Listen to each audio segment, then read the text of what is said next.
January is Financial Wellness Month, and finances can look very different for men and women. So women are expected to control $30 trillion of financial assets by 2030. That is 2/3 of the entire wealth in this country. And in 2022, Bank of America found 48% of women are confident about their finances, but only 28% feel empowered to take action. Experts say now more than ever, women need to know how money works. Well, joining me now is Sharon Lechter, author of How Money Works for Women. Sharon, thank you for being with us today. Thank you, Jamie. I'm delighted to be here. In this book, you follow how many different women in different stages of their life. I'm so excited about this. We take women from every decade of life, from 19 to 86, and talk about the various things that happen to us at different stages in our life. Yeah, and we talk about the differences between men and women and money. We know the pay scale is different, but life circumstances can be different too. Well, a woman makes 82 cents to the dollar for men, and a lot of that is because we take time off to raise our kids. And, you know, a lot of it is we don't demand equal pay, and part of it is women, we tend to put ourselves last. And so it's very important, particularly as we see we're going to end up with $30 trillion. We have a responsibility to learn about money, to learn how to make it, invest it, have it grow, and create generational wealth. And it starts here in your mindset. So tell me about that. What does that mean? Well, we don't teach money in schools. I'm trying to change that in Arizona, but you know, we end up getting out of school and we don't understand money.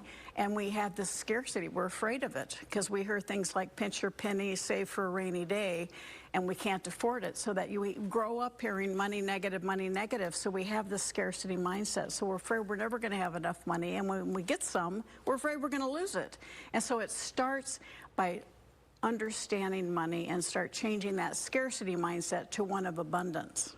Okay, I like doing that. Yes. How do we do that? Is it tackling our debt? We just did a full segment on tackling our debt. I saw that, yes. I watched the segment, and yes, all those 10 things are very important, but it starts here, and it starts with making a statement. Too many times women let someone else take care of the finances, a spouse or a partner, and they put their head in the sand. You know, I still have checks. You know, I want to spend money. I've got a credit card.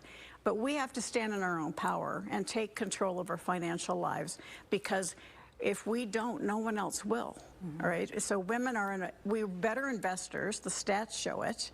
We have now over 40 to 50% of households, women are the primary breadwinners. So with that, we have to take control of our knowledge about money and how to make it, because what we do is what our children learn. They learn from us, and so it's really important that we start practicing sound financial steps, including getting out of bad debt, understanding how to pay down bad debt, making sure you have your own credit score and you keep it as high as possible. Too many women don't do that, and they end up divorced or their husband dies and they have no credit rating, and it can really hinder them and force them into a lower standard of living. So get your own credit rating and keep an eye on it. And you mentioned the husband passing away. Women outlive their husbands often and then are in charge of the finances maybe for the very first time. Yes, stats show that we outlive our husbands for 7 years. That's the good news. The bad news is we outlive our husband for 7 years and we haven't learned about money. And so it's really important that we educate ourselves about not just how to make it, but how to keep it. And my big, assets. That's my favorite word on earth, assets.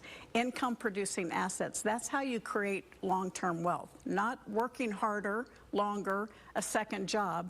Start buying, building, creating income producing assets like rental properties, or write a book or a program.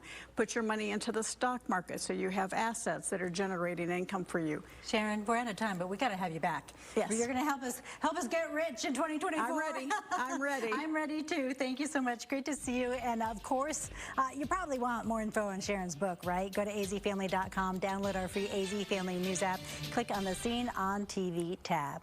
We'll start digging into that file.